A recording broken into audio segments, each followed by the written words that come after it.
ಮತ್ತೆ ಸ್ವಾಗತ. ದಾವಣಗೆರೆಯ ಧನಿ ಇನ್ನಿಲ್ಲ.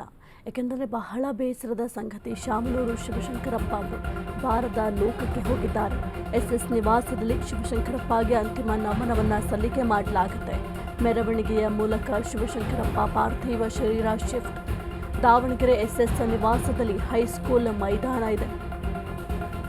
ಬೆಳಗ್ಗೆ 11:30 ವೇಳೆಗೆ ಪಾರ್ಥಿವ ಶರೀರವನ್ನು ಸ್ಥಳಾಂತರ ಮಾಡಲಾಗುತ್ತೆ. ಪಾಲಿಕೆ ಸಿಬ್ಬಂದಿಯಿಂದ ಮೈದಾನದಲ್ಲಿ ಅಂತಿಮ ಸಿದ್ಧತೆಯನ್ನ ಮಾಡಲಾಗ್ತಾ ಇದೆ. ಹೈಸ್ಕೂಲ್ ಮೈದಾನದಲ್ಲಿ ಸಾರ್ವಜನಿಕ ಅಂತಿಮ ದರ್ಶನಕ್ಕೆ ವ್ಯವಸ್ಥೆಯನ್ನ ಕಲ್ಪಿಸಲಾಗುತ್ತೆ. ಎಸ್ಎಸ್ ನಿವಾಸದಲ್ಲಿ ಶಿವಶಂಕರಪ್ಪಗೆ ಅಂತಿಮ ನಮನ. ಮೆರವಣಿಗೆಯ ಮೂಲಕ ಶಿವಶಂಕರಪ್ಪ ಪಾರ್ಥಿವ ಶರೀರವನ್ನು ಹೈಸ್ಕೂಲ್ ಹತ್ರ ಅಲ್ಲಿ ಒಂದು ಪಾರ್ಥಿವ ಶರೀರವನ್ನು ಇರಿಸಲಿಕ್ಕೆ ಸಕಲ ರೀತಿಯಲ್ಲೂ ಕೂಡ ಸಿದ್ಧತೆಯನ್ನು ಮಾಡಲಾಗ್ತಾ ಇದೆ.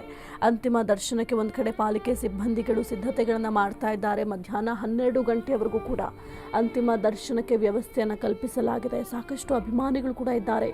ದಾವಣಗೆರೆ ನವ ನಿರ್ಮಾತೃ ಅಂತ ಕರಿತೀವಿ ಅವ್ರನ್ನ. ದಾವಣಗೆರೆ ಅಂತ ಈಗ ನಾವು ಏನು ಗುರುತಿಸ್ತಾ ಇದ್ದೀವಿ, ಆ ಒಂದು ಗುರುತಿಸಲಿಕ್ಕೆ ಒಂದು ಪ್ರಮುಖ ಕಾರಣ ಅಂತಂದರೆ ಶಾಮನೂರು ಶಿವಶಂಕರಪ್ಪ ಅವರು ಅಷ್ಟರ ಮಟ್ಟದಲ್ಲಿ ದಾವಣಗೆರೆಯನ್ನು ಬದಲಾಯಿಸಿದ್ರು.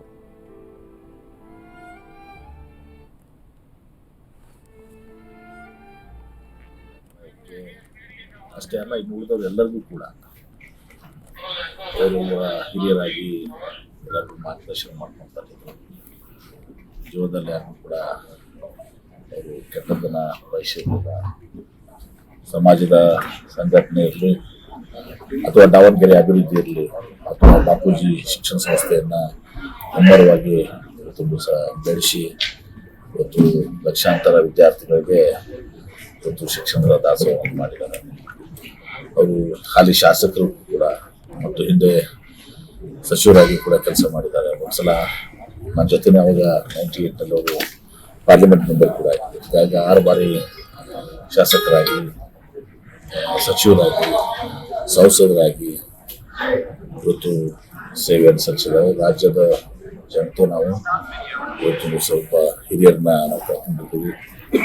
ಇವತ್ತು ಅವರ ಆತ್ಮಕ್ಕೆ ಶಾಂತಿಯನ್ನು ನೀಡಿದೆ ಅಂತ ಹಾರೈಸ್ತೀನಿ ಮತ್ತು ಅವ್ರ ಕುಟುಂಬಕ್ಕೆ ಈ ದುಃಖವನ್ನು ಭರಿಸುವಂಥ ಶಕ್ತಿಯನ್ನು ಕೈಪಾಲಿಸಲಿದ್ದೇನೆ. ವಿಶೇಷವಾಗಿ ನಾನು ಒಬ್ಬ ಸಂಸ್ಥೆಯ ಅಧ್ಯಕ್ಷನಾಗಿದ್ದೆ. ನನ್ನ ತಂದೆಯವರು ಹಿಡ್ಕೊಂಡು ತುಂಬ ಸಾವಿರ ಪರಿಚಯ ಇತ್ತು. ಹೀಗಾಗಿ ಆ ಒಂದು ಸಂಸ್ಥೆಗಳ ಇದರಿಂದ ನಾವು ಹೆಚ್ಚಿನ ಒಂದು ಒಡನಾಟವನ್ನು ತುಂಬ ಸಹ ನಮ್ಮ ಇದರಲ್ಲಿ ಅವರು ಅಸೋಸಿಯೇಷನ್ ಪ್ರೆಸಿಡೆಂಟ್ ಕೂಡ ಅವರೇ ಆಗಿತ್ತು. ಹೀಗಾಗಿ ಆ ಒಡನಾಟ ಆಯಿತು ಮತ್ತು ಇತ್ತೀಚೆಗೆ ಸಂಬಂಧ ಕೂಡ ಆಯಿತು. ನಮ್ಮ ದೊಡ್ಡ ಮಗನಿಗೆ ಅವರ ಮೊಮ್ಮಕ್ಕಳಿಗೆ ತುಂಬ ಸಹ ಸಂಬಂಧ. ಹೀಗಾಗಿ 10 ಗಂಟೆ 10:30 ತನಕ ಪೂಜೆ ಪುರಸ್ಕಾರ ಮುಗಿಸ್ಕೊಂಡು ಆಮೇಲೆ 12 ಗಂಟೆಯಲ್ಲಿ ಹೈಸ್ಕೂಲ್ ಮೈದಾನದಲ್ಲಿ ಸಾರ್ವಜನಿಕರ ದರ್ಶನಕ್ಕೆ ಇಟ್ಟು 2 ಗಂಟೆ 2:30ಯಿಂದ ನಮ್ಮ ಕಲ್ಲೇಶ್ವರ ಮಿಲ್ಗೆ ಕರೆದೊಯ್ಯಲಾಗುತ್ತೆ. ಆಮೇಲೆ ಅಲ್ಲಿ ನಮ್ಮ ವೀರಶೈವ ಪದ್ಧತಿ ಪ್ರಕಾರ ಏನಿದೆಯೋ ಅದೆಲ್ಲ ಪೂಜೆ ಮಾಡಿ ಇದು ಮಾಡುತ್ತೇವೆ ಅಂತ. ಸರ್, ವಿಶೇಷ ಏನಂತಂದ್ರೆ ನಿಮ್ಮ ಮನೆ ಒಳಗೆ ಅಜ್ಜದ್ದು ಕೈ ಹತ್ತದ್ದು ಬಂಗಾರ ಹೋಗಿತ್ತು.